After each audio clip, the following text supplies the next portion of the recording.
রাধে রাধে বন্ধুরা, সবাইকে স্বাগত জানাই মা ভবানী চ্যানেল থেকে। যে যেখানে থাকো আশা করি ভালো আছো, আর আমিও ভালো আছি তোমাদের কৃপা। তো আজকে আমি পটল দিয়ে দারুণ একটা রেসিপি করে দেখাবো। তোমরা দেখতে থাকো, পুরো ভিডিওটি দেখার জন্য অনুরোধ রইল, একটুকু না স্কিপ করে। তো আমি এখানে টাটকা পটল নিয়েছি। পটলগুলোকে যেখানে সেখানে আমি ছাড়িয়ে নিচ্ছি। ছাড়ানোর পরে আমি গোল গোল করে কাটছি। আর হচ্ছে মানে কিছুটা খোসা আছে আর কিছুটা আমি ছাড়িয়েছি। তো পুরোটা ছাড়িয়ে দিলে একদম নরম হয়ে যাবে, তার জন্য আমি এরকম করে কাটছি। আর আলুটাকেও ছাড়িয়ে ছোট ছোট করে কাটবো, ছোটও না আর বেশি বড়ও না, একটু মাঝারি সাইজের আলুটা যে কেটে নিচ্ছি। দিয়ে আলুটাও আমি জলে ধুয়ে নেব।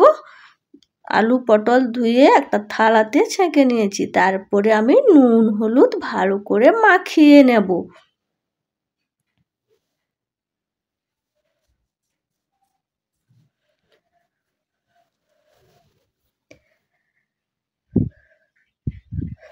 নুন হলুদ মাখিয়ে এক ধারে রেখে দিচ্ছি। আর আমি এখানে একটা পাত্র নিয়েছি। পাত্রের মধ্যে বড় চামচের 2 চামচ আমি বেসন নিয়ে নেব।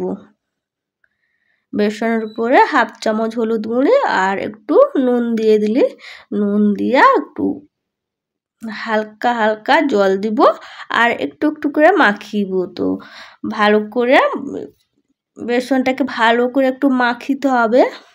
তো বেসন এই টিপসটি অবশ্যই ফলো করো। তো বেসনের বড়াগুলো অনেক সময় শক্ত হয়ে যায় আর হচ্ছে মানে কি বলবো, নরম লাগে না, আর খেতেও ভালো লাগে না। তো আমি এটা একটু কালো জিরেও দিয়েছি। তারপরে আমি জল দিয়ে ভালো করে ফাটিয়ে নিচ্ছি। আর দেখো ওইদিকে একটা বাটিতে জল নিয়েছি, জল নিয়ে একটু ফেটে ফেটে দিচ্ছি। আর দেওয়ার সঙ্গে সঙ্গে টাপাক করে উঠে পড়লো, যেরকম আমরা বড়ি দেই বিড়ি, সেরকম মানে ফাটা হয়েছে কিনা এখানে বোঝা গেছে। আর আমি একটু খাওয়া সোডা খালি একটুখানি দিয়ে দিলাম। তো খাওয়া সোডাটা দিয়েই আমি কড়াই বসিয়ে দিয়েছি। কড়াইতে তেল গরম হয়ে গেছে। আর দেখো দেওয়ার সঙ্গেই একদম মানে ফুলকো ফুলকো হয়ে গেছে আর দেখতে সুন্দর লাগছে কিন্তু। আর এই টিপসটি না যদি এরকম করা হয় তাহলে বড়াগুলো বা ফুলুরি অনেকে বলে, সেগুলো কিন্তু শক্ত হয়ে যাবে যতই তরকারিতে ফোটাক। আর এইভাবে আমি বড়াগুলো সবগুলো ভেজে নেব।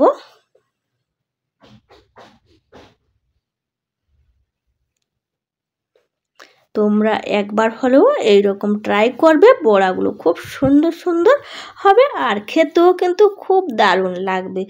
আমি কিন্তু বড়াগুলো দেওয়ার সঙ্গে খুন্তি দিয়ে একটু লেড়ে নিচ্ছি, দিলে গোল গোল হয়ে যাবে। আর একটুকু লম্বা লম্বা শুঙ্গা বাড়িয়ে গেছে, কিছু করার নেই। তো আমি এখানে সবগুলো পকোড়া বলো আর ফুলুরি বলো ভেজে নিচ্ছি। তারপরে আমি কড়াইতে তেল দিয়ে দিচ্ছি। তেল দিয়ে আমি নুন হলুদ মাখিয়ে রেখেছিলাম পটলগুলো, সেগুলোও দিয়ে দিয়েছি কড়াইতে। দিয়ে পটলটাকে ভালো করে একটু ভাজবো। পটলটা কিন্তু একটু ভালো করে ভাজলেই ভালো লাগবে। আর আমি একটু ঢাকনাটা চাপিয়ে দিয়েছিলাম। ঢাকনাটা চাপিয়ে দিলে একটু সিদ্ধও হয়ে যাবে। আর জ্বালনটা খুবই কম দিছি, তো বেশি তেল দিইনি আমি এখানে। পটল ভাজার সময় একটু বেশি তেল দিলে ভালো হয়। আর একটু অত তেল যেই পরিমাণে ঠিক দিয়েছি। তো ছেঁকতে তো পারবো না, পারা যাবে, কিন্তু ছেঁকাটা খাওয়াচ্ছে এরকম কম তেলেই কিন্তু পটলটাকে ভাজলে ভালো লাগবে। তারপরে সেই তেলের উপরে আমি আবার এই নুন হলুদ মাখানো আলুগুলোকেও ভাজিয়ে নেব। দিয়ে করে এই আলুটাকেও একটুকু ঢাকনা চাপিয়ে দেবো, একটু লাড়িয়ে একটুকু জল হাঁপা দিয়ে দেবো। জল হাঁপা দিয়ে ঢাকনা দিয়ে দিলে কিন্তু আলুটা সুন্দর সিদ্ধ হয়ে যাবে। তারপরে 2-3 মিনিট পরে আবার ঢাকনা খুলে আবার লেড়ে নিচ্ছি। লাড়িয়ে সুন্দর আলুটা ভাজা ভাজা হয়ে যাবে। হতে হতে আমি এখানে বাটছি তোমার জিরা বাটা আর আদা বাটা, আর এখানে আমি পোস্ত বাটা একটু নিয়েছি। তো এবার কথা বলতে বলতে আলুটাও ভাজা হয়ে গেল, আর সেই কড়াইতে আমি 50 গ্রাম মতো সরষা তেল দিয়ে দিলি। সরষা তেল দেওয়ার পরে একটা লঙ্কা কাটা দিয়ে দিয়েছি, একটা তেজপাতা কাটিয়ে দিয়েছি, আর কালো জিরে দিয়েছি।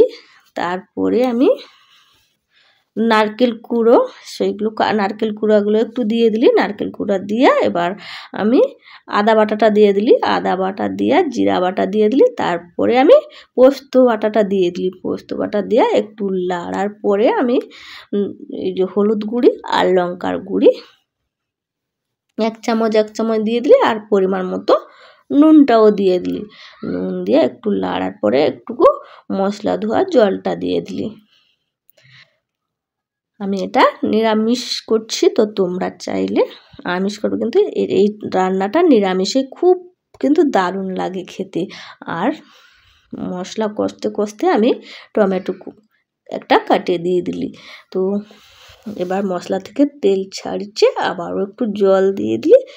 জলটাকে একটু ভালো করে একটু লাড়িয়ে নেবার পরে ফুটলে ওইটা ভেজে রাখা আলু পটলটাকে আমি ওই জলের মধ্যে দিয়ে দেবো। দিলে আলু পটলটাকে ভালো করে একটুকু লাড়তে রইব। লাড়তে লাড়তে ওই পটলের জলটা একটুকু যেটা থাকবে সেটা মানে হালকা লাড়তে লাড়তে সুন্দর জলটাও মরে যাবে, আর মশলা আর আলু সব একসঙ্গে মিক্সড হয়ে যাবে, কষা কষা হয়ে গেছে। তো তারপরে আমি জল দিয়ে দেবো।